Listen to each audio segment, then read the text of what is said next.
NBC 11 News, a moving pictures special. Your pictures inspire our stories. Sponsored by Shutterfly.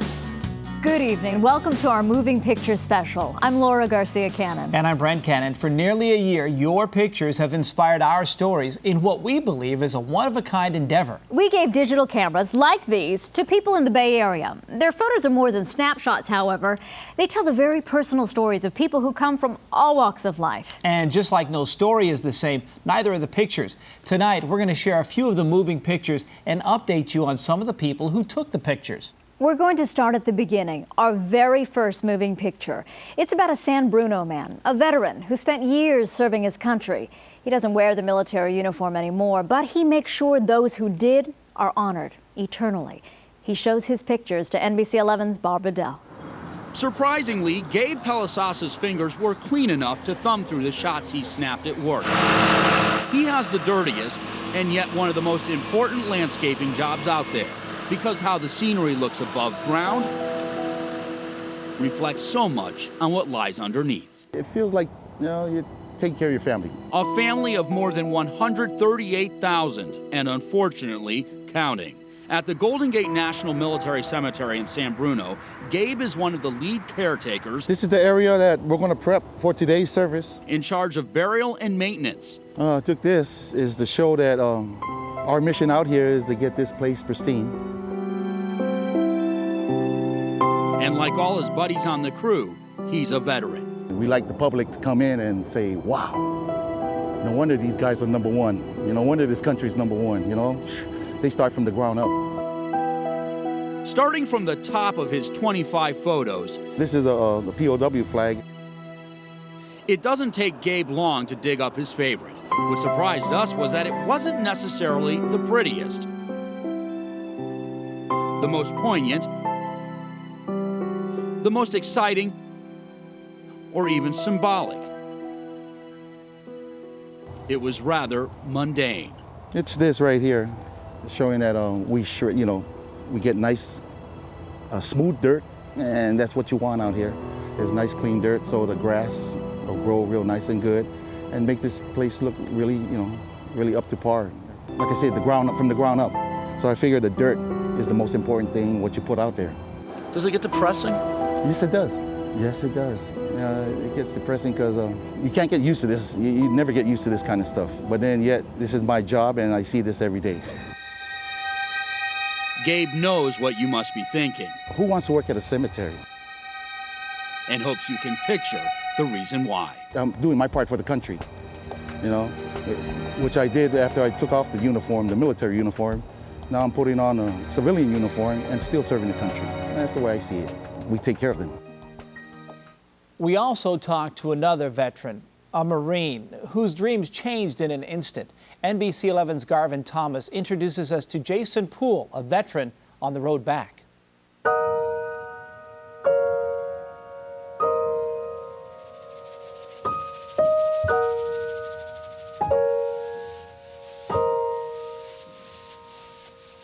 What you are looking at are the pictures of the people who gave Jason Poole a life.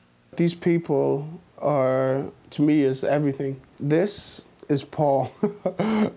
He's a teacher guy. To be clear, these are not the people who saved Jason's life. Medics in Iraq and doctors at Bethesda Naval Hospital did that. This is Dr. Z. She's my shrink. No, what these people did... This is Cy, social worker. ...was give Marine Corporal Jason Poole the life he has today. I couldn't do it, it's just... I'm like, with nobody helping me. It's close to 3 years ago now that a roadside bomb in Iraq blew up at Jason's feet.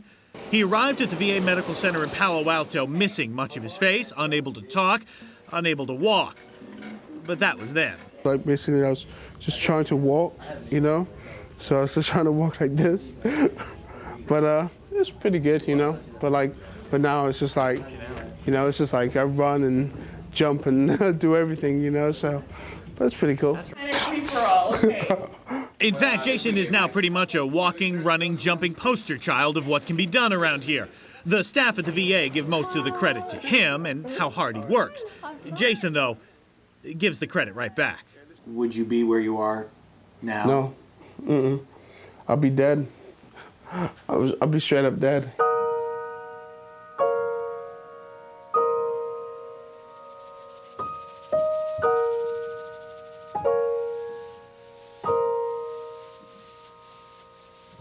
And so now you understand why, with our camera and his one good eye, these are the pictures Jason says tell his story. Therapists and volunteers, fellow patients and friends. The people who spent months just teaching him how to ride a city bus. This is Angel. And the people who now ride it with him every day. We're good friends. He's my best bud. He's my best bud. Do I feel old as hell, dude? To be sure, these are not pictures of the life Jason Poole ever thought he'd be living, but he's grateful to have it, and ever so grateful to those who gave it to him. I need these people, you know? I need them.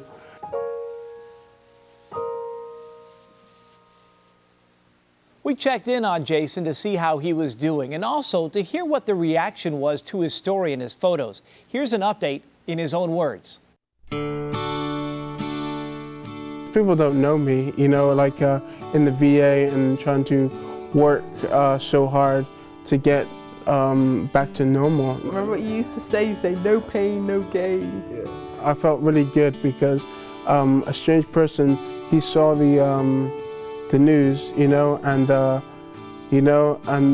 then right now he's just like, hey, so thank you for your service, and I feel great, you know, when you did that. I graduated from the VA, you know, but right now, like with a graduated, you know, but like I still go there Monday, Wednesday, and Friday, you know, for a speech. I have a girlfriend. Her name's Angela, and we're planning on like moving to Spokane, Washington. We've been going out for basically a year, and you know, it's just you know, it's very slow, but you know, she's my girl, so I know I love her. Hopefully we're gonna have some, a couple kitties, you know. And it's a little bit, I think it's a little bit too forward, you know. But hey, you know, it's just like I'm just wishing. Every minute, every hour, I'm leaving and doing something, you know. So it's pretty busy, but hey, you know, it's just like it's my life, and I love it. Jason is just one of several people we profiled in our moving pictures that we'll check back in on. We're going to also see how a new mom is doing in the months after giving birth to baby Kieran, who was born more than 3 months early. And see what has changed since an East Bay man took these unforgettable images.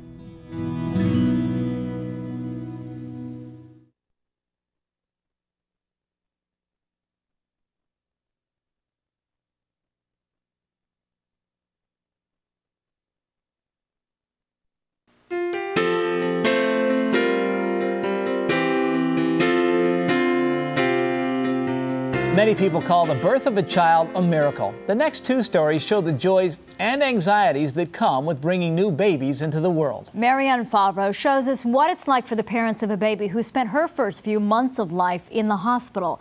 But first, Lisa Kim introduces us to a woman who can capture images of life the very moment it begins. Isn't she beautiful? A baby's life often begins in front of a camera. In fact, before a baby even takes its first breath, there's usually someone right there snapping a picture.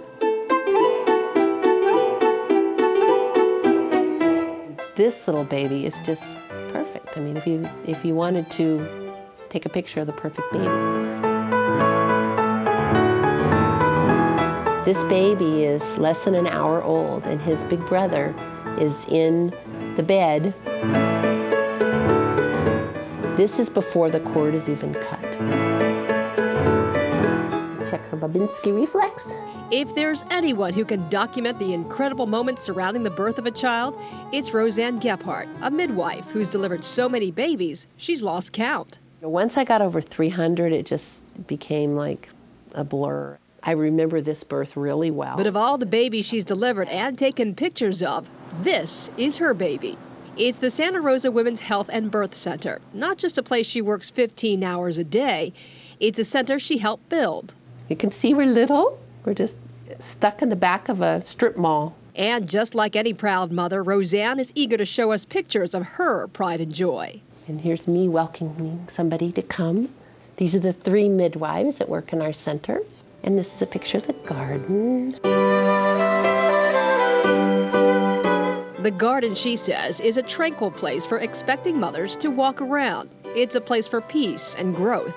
After all, this is a place where life begins. One of the pictures I took was a bumper sticker that said, "Peace on earth begins at birth." And I really think that's true. Birth is a common occurrence around here, but Roseanne says each one is special. It is an incredible moment in time that I may do, like we've had 6 babies in 6 days, but every birth is incredible for that family. It's a special moment they will never forget. Which is why Roseanne took all kinds of pictures, even ones that could make some people squeamish. It's like you don't notice that part, like you don't notice the blood. And while some people look at this picture and see a cute little newborn, Roseanne notices something else. My first thought when I look at these is, because I'm a medical professional, is that this baby's a little dusky and this one's pink. But she admits there is something about baby pictures that can make anyone a little gaga. Like this baby, who could not be like in love with this baby? Those great, big, gorgeous eyes looking right at you saying, "Hey, do you have a midwife?"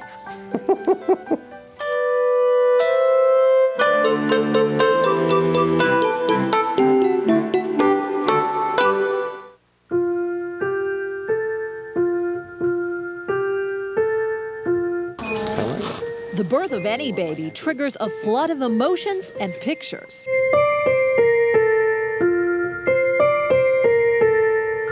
But take one look at the photos of baby Kieran Sidhu, and you can see she arrived into this world under very difficult circumstances, 14 weeks early. I didn't see her for 24 hours, and Dev went in and took pictures and brought them back, and I was so scared when I saw those pictures. She was hooked up to all these tubes, and she had a sunken little belly, and she was literally just skin and bones, so it was pretty scary. She was 720 grams, so 1 pound, 9.5 ounces.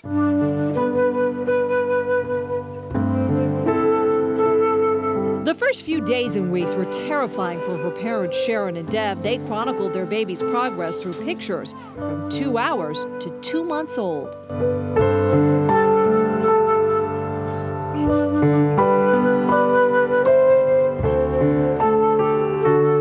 It's easy to tell the story, but when you look at the pictures, you really see everything she went through.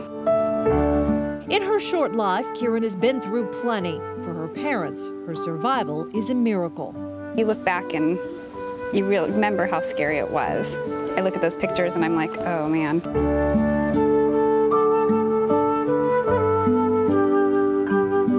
As scared as they were to see their daughter hooked up to tubes, they were just as frightened to hold her for the first time. We were really freaked out to hold her because she just seemed so fragile, and we didn't want to break her or hurt her.